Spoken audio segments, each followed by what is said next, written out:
우리 인생을 보면은 크고 작은 전환점이 있습니다. 초대교회를 보면 예수의 부활은 가장 큰 전환점입니다.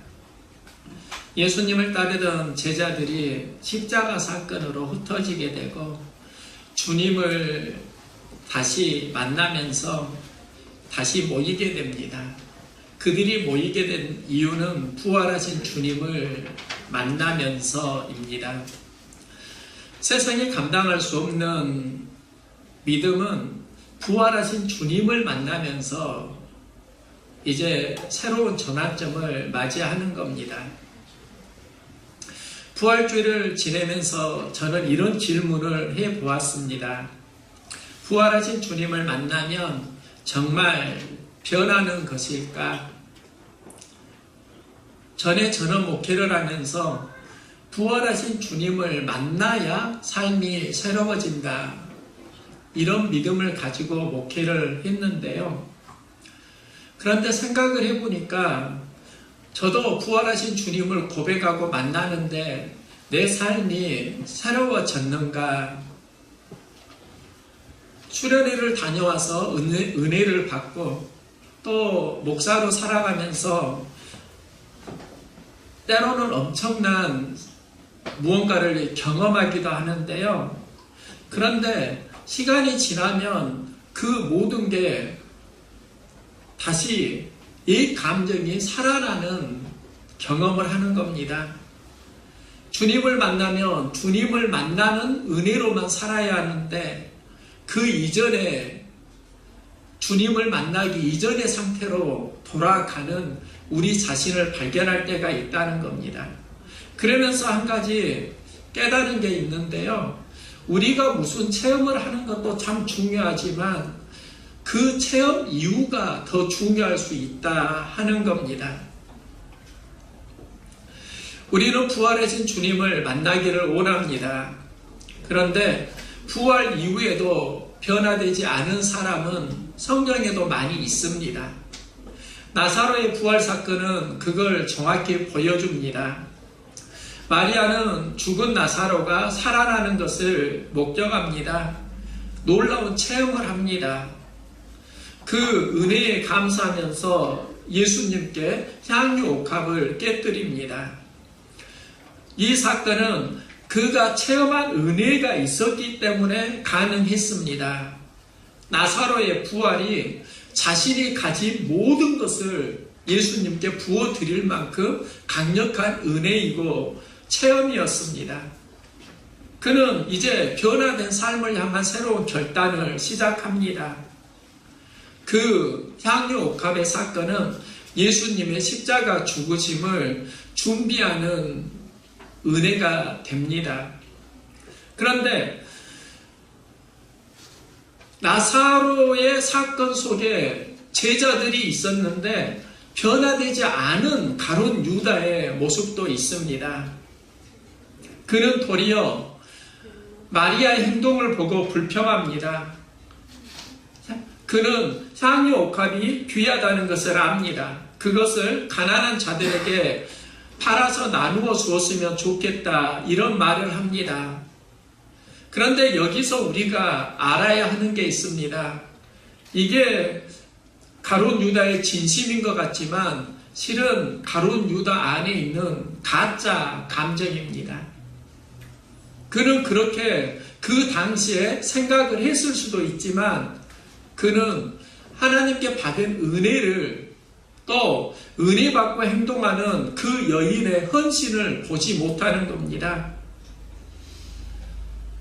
자신이 원하는 대로 이걸 썼으면 하는 생각이 있습니다. 나사로가 부활한 이후에도 그의 생각은 전환되지 못하는 겁니다. 그러다 보니까 마귀가 그에게 들어가게 되고 예수님을 은 30에 팔게 됩니다. 자신의 행한 일을 뉘우치지만 돌이키지는 못합니다. 결국 목매어 자살을 합니다. 부활 사건 이후에도 변화받은 사람도 있지만 변화되지 않은 사람도 있다는 겁니다.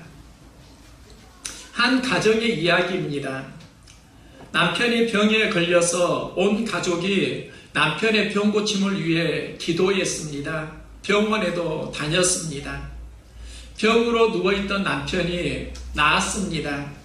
남편은 아플 때 내가 건강만 있다면 그래도 참 풍요로운 삶을 살 것인데, 우리 가정에 힘이 될 것인데, 이런 마음을 계속 말을 해왔습니다. 이제 건강이 회복되었습니다.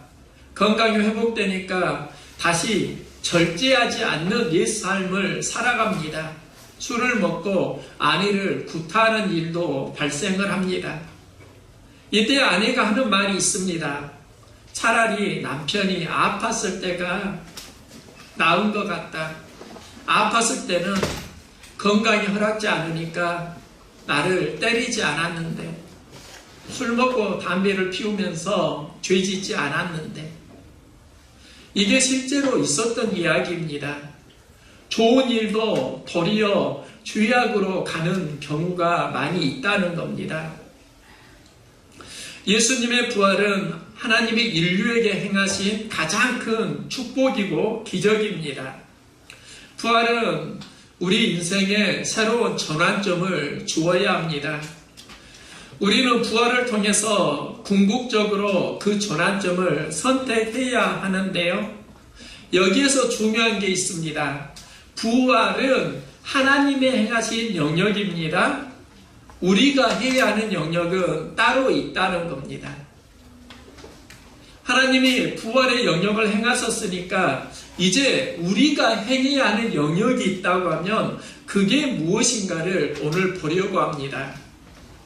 예수님은 제자들에게 부탁하십니다. 예루살렘을 떠나지 말고 내게서 들은 바 아버지께서 약속하신 것을 기다리라. 부활하시고 제자들에게 하신 말씀입니다. 예루살렘을 떠나지 말고 약속하신 것을 기다리라. 예루살렘, 약속하신 것, 그 의미가 있습니다. 예루살렘은 제자들이 하나님 나라를 꿈꾸었던 곳입니다. 예수님을 따랐던 곳이었고, 또 예수님을 가장 강력하게 경험한 곳이기도 합니다. 또 약속하신 것을 기다리라. 약속하신 것은 성령을 말합니다. 하나님 나라는 그 꿈이 부활을 통해서 살아나게 되지만 그 꿈을 이루는 능력은 성령을 통해서입니다. 여기에서 사도행전 1장 8절이 이루어집니다. 예루살렘을 떠나지 말고 내게서 들은 바 아버지의 약속하신 것을 기다리라. 그러면서 성령이 너희에게 임하시면 너희가 권능을 받고 예루살렘과 온 유대와 사마리아와 땅끝까지 이르러 내 증인이 되리라.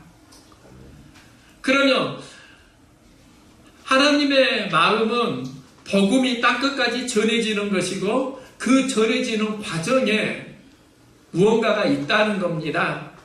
예수님이 부활하시고 땅끝까지 복음이 전해지는 게 아니라 부활을 목격한 제자들이 예루살렘에 모여서 기도하고 약속하신 것을 받고 그 다음에 이루어지는 하나님 나라입니다.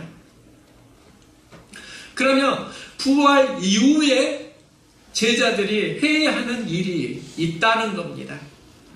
우리에게도 그게 있다는 겁니다. 그게 되냐 안 되냐에 따라서 하나님 나라가 확장될 수도 있고 멈출 수도 있습니다.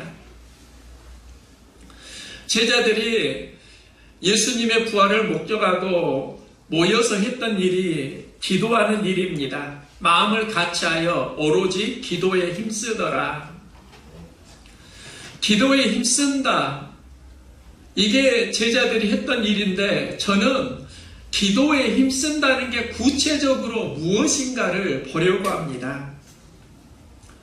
우리는 기도에 힘쓰는 것을 통성 기도를 하고 하나님께 부르짖는 것으로 이해합니다. 이건 초대교회에서 실제로 행한 일입니다. 전혀 기도에 힘썼다는 것은 기도하는 생활을 모여서 했다는 겁니다. 그런데 이 이야기는 본질적으로 믿음에 대한 이야기라고 할 수 있습니다. 왜 그런가? 마가복음 9장에 한 아버지가 귀신 들린 아이를 데려옵니다. 그 아이는 어렸을 때부터 귀신에 들려서 많은 어려움을 겪습니다. 때로는 그가 말도 못하고 또 불이 있으면 불에 들어가고 물이 있으면 물에 들어가려고 합니다. 이때 부모의 마음을 생각해 보셨습니까? 자기 아들이 불에 들어가려고 하고 물에 들어가려고 하는 상황을 생각을 해 보셨습니까? 굉장히 아픈 마음을 경험하는 겁니다. 그러다가 예수에 대한 소문을 듣습니다. 그는 예수님이 아이의 병을 고칠 수 있겠다, 이 기대를 가지고 아이를 데리고 예수님을 만나러 왔습니다. 그때 제자들은 있는데 예수님은 그 자리에 안 계십니다. 제자들과 그 아이 아버지가 대화를 하는데요. 우리 아이가 귀신 들려서 지금 병에 걸렸고 말도 듣지도 못하고 힘들어하고 있는데 우리 아이 병을 고쳐주세요. 예수님이 안 계시니까 제자들과 이야기가 되고 제자들은 그때 이제 아이의 병을 고치기 위해서 굉장히 수고를 했을 겁니다. 어떤 수고를 했을까요? 저는 그 수고가 기도라고 봅니다. 분명 아이를 위해서 제자들이 기도를 했고 그런데 귀신이 나가지를 않았습니다. 병은 고쳐지지 않았습니다. 이런 상황에서 예수님이 그곳에 오신 겁니다. 제자들이 아이를 고쳐주지 못하는데 예수님 무엇을 할 수 있거든 해 주시옵소서. 아이 아버지가 예수님께 부탁할 때 예수님이 하시는 말씀이 있습니다. 예수께서 이르시되 할 수 있거든이 무슨 말이냐? 믿는 자에게는 능히 하지 못할 일이 없느니라. 믿는 자에게 능히 못할 일이 없다고 하십니다. 이때 아이의 아버지가 절박하게 예수님 앞에 외칩니다. 아이의 아버지가 소리를 질러 이르되 내가 믿나이다. 나의 믿음 없는 것을 도와주소서.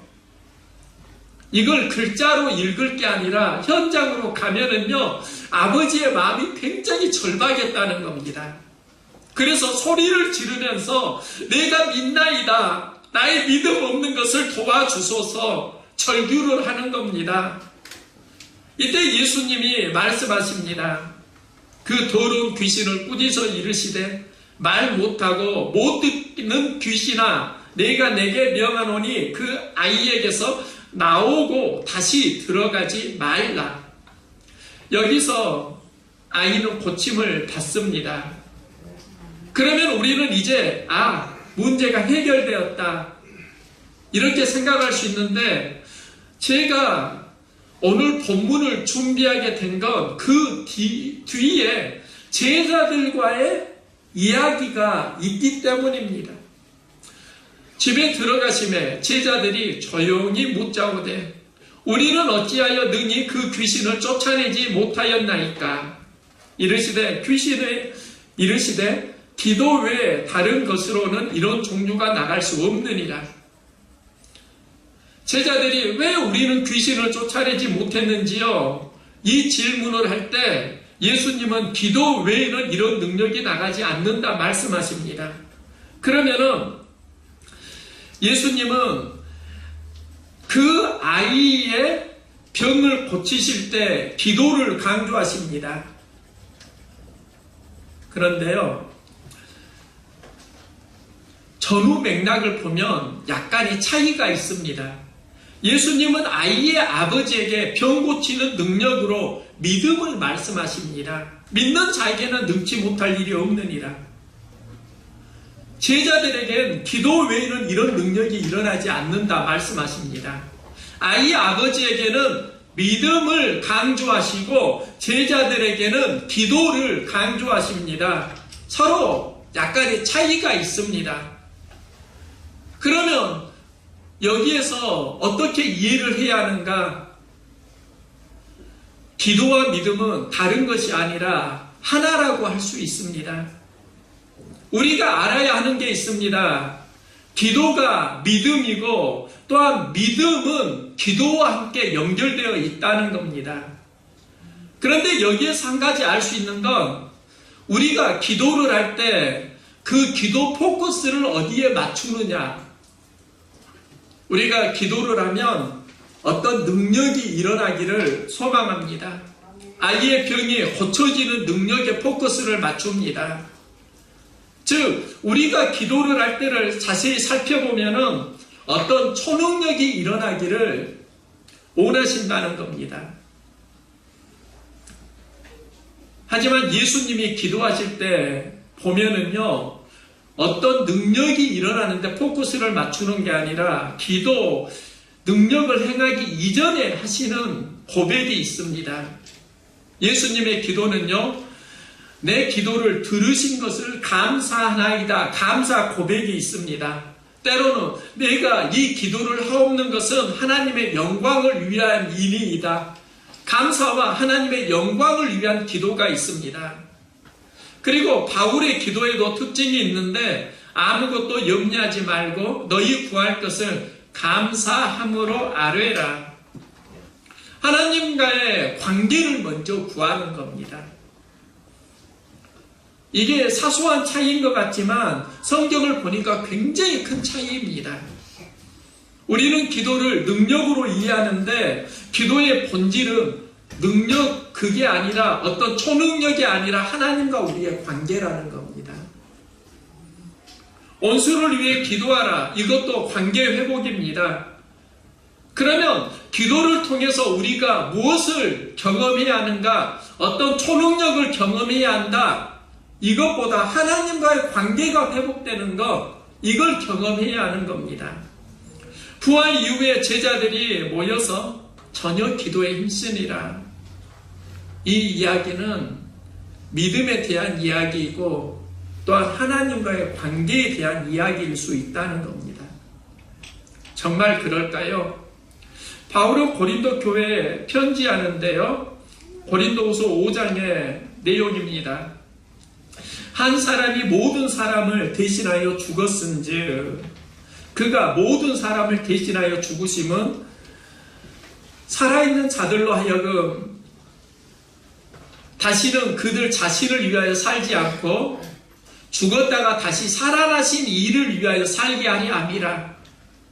예수님의 죽으심을 어디와 연결하냐면 그 십자가 사건과 연결하는데요. 그리고 다시 살아나신 예수님에 대한 이야기를 하는데 이 고백을 하면서 그 뒤에 바울이 하는 메시지가 있습니다.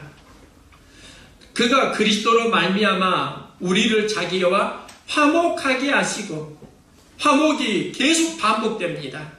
우리에게 화목하게 하는 직분을 주셨으니 그리스도 안에 계시사 세상을 자기와 화목하게 하시며 그들의 죄를 우리에게 돌리지 아니하시고 화목하게 하는 말씀을 우리에게 부탁하셨느니라. 즉 고린도후서 5장 14, 15절에 예수 그리스도의 십자가와 부활 사건을 말씀하시고 그 사건을 바로 뒤에 화목하는 사건과 계속 연결해서 바울은 말씀하고 있다는 겁니다. 그러면서 결정적으로 너희는 하나님과 화목하라. 이렇게 말씀을 하고 있습니다. 그러면 예수님이 십자가에 달려 죽으셨습니다. 부활하셨습니다.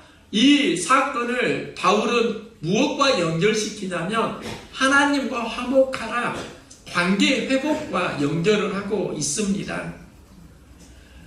그러면 부활하신 주님을 만나면 이 증명이 어떻게 되어야 되는가? 하나님과 관계가 회복되어야 하는 겁니다.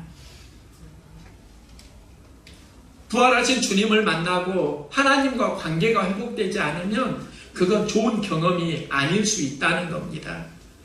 좋은 경험인가 아닌가는 그 이후의 관계로 증명됩니다. 우리는 승리 경험을 원합니다. 이스라엘 백성이 가나안을 정복할 때 여리고성을 점령합니다. 견고한 여리고성을 점령했다. 좋은 경험입니다. 그런데 문제는 승리 이후에 하나님과의 관계가 소홀해집니다. 여리고를 점령할 때는 말씀을 붙들고 점령을 했는데 이제 여리고를 점령한 다음에 하나님과 관계가 무너집니다. 그 다음이 아이성인데요. 아이를 정탐하고 여호수아에게 이르되 백성을 다 올라가게 하지 말고 2~3천 명만 올라가서 아이를 치게 하소서. 모든 백성을 그리로 보내어 수고롭게 하지 마소서. 하나님께 물었다는 기사가 없습니다. 여리고를 점령하니까 하나님이 사라지고 교만이 올라옵니다. 이 이야기가 우리들의 이야기일 수 있다는 겁니다. 좋은 경험을 해서 하나님을 잃어버리고 그 다음부터 인생이 힘들어지는 겁니다.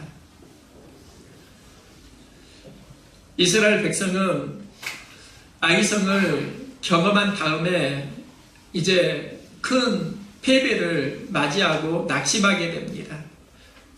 여기에서 한 가지 알 수 있는 게 있습니다. 여리고를 이기는 건 좋았는데 그 승리 경험 속에서 하나님을 떠나면 그건 좋은 경험이 아니고 아이성에서 패배할 때 그건 슬픔인데 그 패배 경험을 통해서 하나님을 다시 회복합니다. 그리고 그 이후에 30번 이상의 전쟁에서 모두가 승리합니다. 승리의 힘을 어디에서 얻게 되는가? 여리고 승리가 아니라 아이성 패배를 통해서 다시 하나님을 회복한다는 겁니다. 그러면 패배가 하나님을 회복하면 좋은 경험일 수 있습니다. 승리 후에 하나님을 외면하면 좋은 승리 아닙니다. 힘들고 패배가 있더라도 하나님 의지하면 좋은 것으로 가져올 수 있습니다. 가장 좋은 경험은 승리 이후에도 하나님과 더욱 친밀한 관계를 유지하는 겁니다. 그 삶을 살았던 사람이 가룟 유다, 그 사람이 다윗입니다. 다윗의 경험은 그것을 보여줍니다. 다윗이 왕이 되고 하나님의 특별한 은혜를 경험하는데 사무엘하 8장은 이렇게 기록합니다. 다윗이 어디로 가든지 여호와께서 이기게 하시니라. 전쟁을 할 때마다 이기는 경험을 합니다. 그러면 이기는 경험을 한 다음에 다윗은 어떻게 살아가는가? 사무엘하 8장 이후에 9장의 이야기가 참 중요한데요. 9장에는 무비보셋에게 은혜를 베푸는 이야기가 나옵니다. 즉 다윗은 전쟁에서 승리한 다음에 받은 은혜를 베푸는 삶으로 나아갔다는 겁니다. 이 베푸는 삶이 어디와 연결되는가? 다윗이 어려울 때 요나단에게 받은 은혜와 연결됩니다. 사울왕이 다윗을 죽이려고 할 때 요나단이 그를 보호해 주었습니다. 다윗과 요나단 사이에 우정이 싹트고 요나단이 다윗에게 했던 부탁이 있습니다. 여호와께서 너 다윗의 대적들을 지면에서 다 끊어버리신 때에도 너는 내 인자함을 내 집에서 영원히 끊어버리지 말라. 이 말이 무슨 말인가? 내가 나중에 하나님의 은혜로 이제 왕이 될 후에도 우리 가족들을 끊어버리지 말고 돌보아 주라. 이 부탁을 하는 겁니다. 그래서 다윗은 울면서 내 자손을 멸하지 않고 지켜주겠다고 약속을 합니다. 이 약속이 어디에서 이루어지는가? 다윗이 은혜를 받은 다음에 이제 나도 은혜를 베풀어야겠다. 그래서 요나단의 가족 중에 무비보셋이 살아있다는 것을 알게 되고 은혜를 베푸는 겁니다. 하나님께서 다윗의 은혜 받은 이후에 은혜를 베푸는 삶을 보시고 그 다음에 10장에서 암몬과 아람을 물리치는 또 다른 승리를 허락해 주십니다. 이게 무슨 이야기입니까? 다윗의 은혜를 받았습니다. 은혜를 베푸는 삶을 살아갑니다. 하나님이 그걸 기뻐하시고 더 큰 은혜를 주신다는 이야기입니다. 우리가 신앙생활을 해나가면서 경험하는 가장 큰 은혜가 있습니다. 예수님이 나의 죄를 사하시기 위해 죽으시고 십자가에 달려 죽으신 이후에 다시 부활하시고 우리를 구원하셨다 하는 것입니다. 부활 이후에 예수님은 우리에게 할 일을 당부하시는데 에루살렘을 떠나지 말고 내게서 들은 바 아버지께서 약속하신 것을 기다리라. 에루살렘은 하나님의 성전입니다. 하나님을 떠나지 말라는 것입니다. 그리고 그곳에서 제자들이 기도합니다. 기도가 믿음과 연결됩니다. 그러면 에루살렘에 모여서 기도했다의 본질이 무엇인가? 하나님과의 관계가 회복되어 간다는 겁니다. 하나님과 동행하는 삶을 살아간다는 겁니다. 우리가 부활 사건 경험 이후에 진짜 해야 되는 건 하나님과의 관계 회복입니다. 아들이 학원을 다녀오면 힘들어할 때가 있습니다. 그날은 아들이 학원에서 늦게 왔는데 흥얼거리면서 왔습니다. 학원에서 무슨 좋은 일이 있었나? 이야기 들어보니까 그게 아니었습니다. 학원에서도 흥얼거리다가 선생님에게 혼났다고 합니다. 그런데 제가 더 놀란 게 있습니다. 혼났으면 마음이 언짢아야 하는데 혼났는데도 기분이 하나도 안 상했다는 겁니다. 어떻게 혼나고도 기분이 안 상했을까? 그게 신기했는데 그 원인을 짐작할 수 있었습니다. 그가 중학교에 올라가고 이제 신학기가 되었는데요. 반별로 축구 시합을 했습니다. 반 대표로 나가서 축구를 하는데 반별로 할 때 9대7로 졌다고 합니다. 졌다면 슬픈 일입니다. 그런데 아들이 흥분한 건 9대7로 졌지만 아들이 7골을 넣었다는 겁니다. 제가 그때 굉장히 놀랐습니다. 어떻게 혼자 7골을 다 넣을까? 새학기가 되고 이제 경기를 할 때 많은 관중이 있을 것인데 그 자리에서 혼자 7골을 넣으니까 그게 흥분된 겁니다. 기분이 너무 좋은 겁니다. 그 마음이 계속 강력하게 머무르니까 선생님에게 혼나도 화나지 않습니다. 여기서 제가 한 가지 깨달은 게 있습니다. 우리 인생에 큰 것을 붙들면 작은 것은 이길 수 있다는 겁니다. 하나님은 우리에게 가장 큰 선물로 예수님을 주셨습니다. 예수님을 붙들 수 있기를 소망합니다. 그럼 어떤 예수님을 붙들어야 하는가? 나를 위해 죽으시고 나의 죄 사함을 위해서 다시 살아나신 예수님, 그분을 붙들면 우리가 강력해질 수 있다는 겁니다. 그 붙듦을 통해서 하나님과의 관계가 회복될 수 있다는 겁니다. 우리가 부활 이후에 하나님의 자녀로 무엇에 힘써야 합니까? 하나님과 관계를 회복하는 일에 힘을 써야 합니다. 하나님은 이 관계 회복을 위해서 제자들에게 부탁하신 게 있습니다. 예수님이 부활하시고 이제 끝났다가 아니라 이제 예루살렘에 머물러서 약속하신 것을 기다리라. 이 약속하신 게 바로 성령입니다. 성령님이 무엇을 의미하는가? 우리를 도와주시는 분입니다. 성령님은 하나님과 우리의 좋은 관계를 도와주십니다. 그러면 부활 이후에 우리가 진짜 경험해야 하는 게 있습니다. 예수님을 통해서 하나님과 우리의 관계가 회복되는 일을 우리가 해 나가야 하는 것입니다. 부활 이후에 정말 하나님과의 관계가 회복되었습니까? 부활 이후에도 회복되지 못한다고 하면 무엇을 보여주어야 하나님과 우리의 관계가 회복될 수 있습니까? 부활 사건, 그것보다 더 중요한 게 부활 이후에 하나님과 관계가 회복되는 사건까지 우리가 갈 수 있기를 소망합니다. 이 관계 회복을 위해서 기도하고 성령 체험을 하는 겁니다. 궁극적으로 성령 체험도 하나님과의 관계 회복을 위해서 살아가는 삶입니다. 우리가 기도해야 합니다. 하나님과 관계가 회복되는 삶을 살아가게 하여 주시옵소서. 기도하면 성령님이 그러한 삶을 살도록 도와주십니다.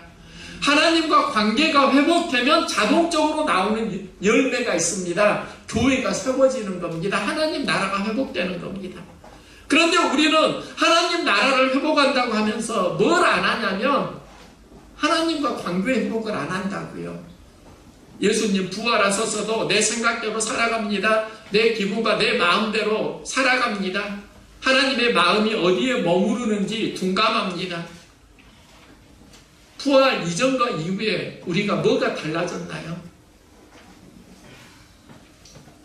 나는 부활 이후에 무엇을 행하고 있나요? 예수님 부활하셨습니다.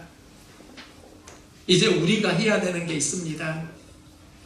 그 부활하신 예수님을 마음에 품고 하나님과 화목하게 되는 신앙의 삶을 살아갈 수 있기를 소망합니다. 아멘. 그 삶을 살아가면 그 다음에 이루어지는 게 하나님 나라입니다. 여러분의 삶의 현장에 힘들 때나 어려울 때나 하나님과의 관계가 친밀해지기를 소망합니다. 아멘. 그 다음에 하나님이 이루실 열매가 하나님 나라입니다.